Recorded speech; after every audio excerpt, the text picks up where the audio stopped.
Sir Keir Starmer admitted that the upcoming budget will be painful in a gloomy speech about the state of Britain today, as he defended handing out billions to end strikes by militant unions.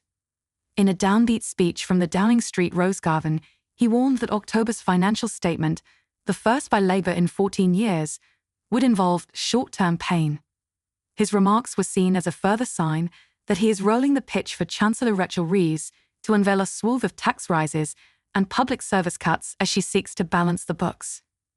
Sir Keir laid the blame for the situation at the door of the last Tory administration, saying it left the economy worse than we ever imagined. And he defended the decision to make the winter fuel allowance available only to benefit recipients, saying everyone, including pensioners, would benefit from Labour's long-term decisions. But he then also justified handing out £14 billion to end strikes by militant rail and medical unions, without demanding they modernise their working practices. We ended the national strikes that have crippled our country for years, because I defy anyone to tell me that you can grow the economy when people can't get to work, because the transport system is broken, or can't return to work because they're stuck on an NHS waiting list, he said. We've done more in 7 weeks than the last government did in 7 years. And these are just the first steps towards the change that people voted for, the change that I'm determined to deliver. Laura Trott, the Tory shadow chief secretary to the Treasury, said, after promising over 50 times in the election not to raise taxes on working people, Labour are now rolling the pitch to break even more promises.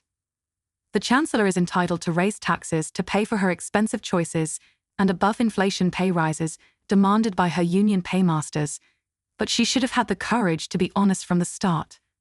This is a betrayal of people's trust, and we will hold them to account for their actions. Sir Keir compared his task in Note 10 to the communities that rallied round to clean up in the wake of the summer's riots. While the violence and disorder showed the cracks in our society after 14 years of populism and failure, he said they also revealed the cure.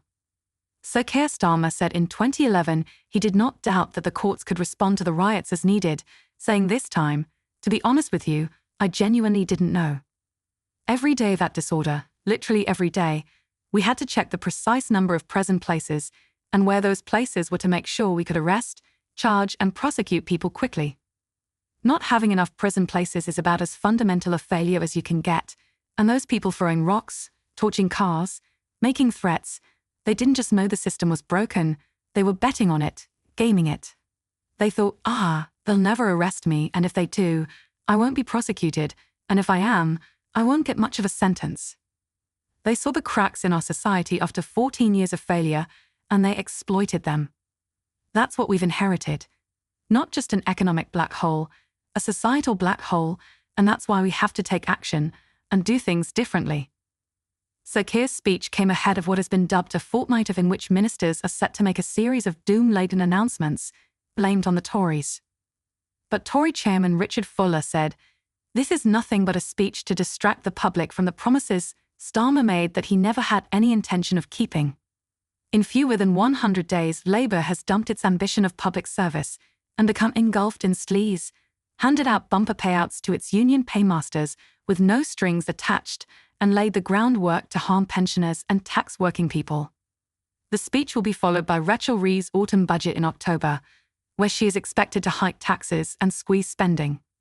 In an unusual move, Sir Keir invited around 50 members of the public to attend the speech.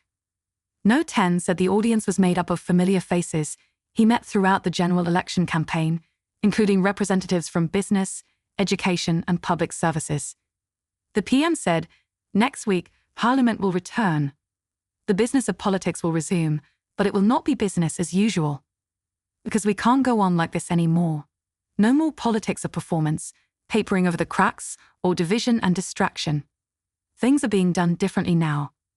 When I stood on the steps of Downing Street 2 months ago, I promised this government would serve people like you, apprentices, teachers, nurses, small business owners, firefighters, those serving the country every day.